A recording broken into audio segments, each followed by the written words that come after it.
Thank you, Chair Salinas and members of the committee. I'm Representative Sherry Helt, representing Bend, Oregon. I'm advocating for House Bill 3063 because I believe that we must strongly advocate for the health and safety of our children. I trust the advice of the overwhelming majority of medical doctors and organizations like the Oregon Health Authority, Oregon Medical Association, Oregon Association of Hospitals and Health Systems, Oregon Pediatric Society, the Oregon Education Society, and many others, that we need this legislation in Oregon. In the light of recent measles outbreaks in Washington and Oregon, I think it's important to note that the measles is one of the most contagious infectious diseases we know about. In fact, 90% of susceptible individuals will contract measles when exposed. Those who are susceptible include the unvaccinated and the immunocompromised. It is even more contagious than the Ebola virus. I want to share a couple of stories from constituents of mine who are medical doctors regarding vaccinations.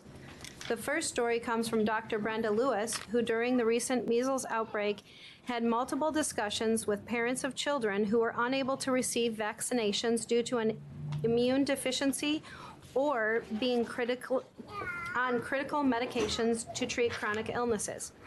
They were afraid to send their children to school because of the high number of unvaccinated children in Bend.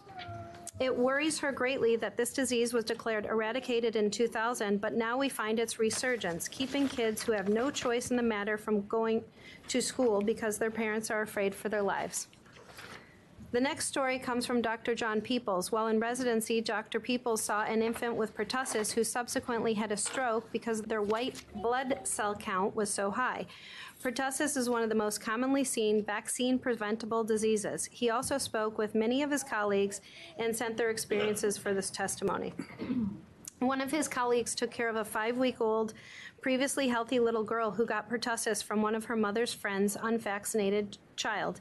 She was in the pediatric intensive care unit for weeks. During this time, she suffered from multiple complications, including a stroke, and ended up tragically passing away. These are just a few of the many horrific stories that I have been told. As leaders and legislators, we need to take a stand and address vaccine hesitancy head-on in order to protect the public from communicable disease.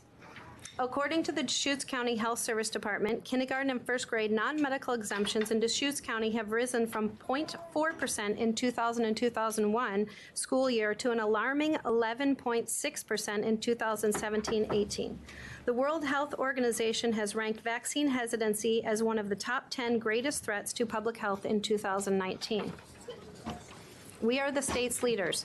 We cannot allow these easily preventable diseases to damage the health of our children when we have the means to safely and effectively stop them. Thank you.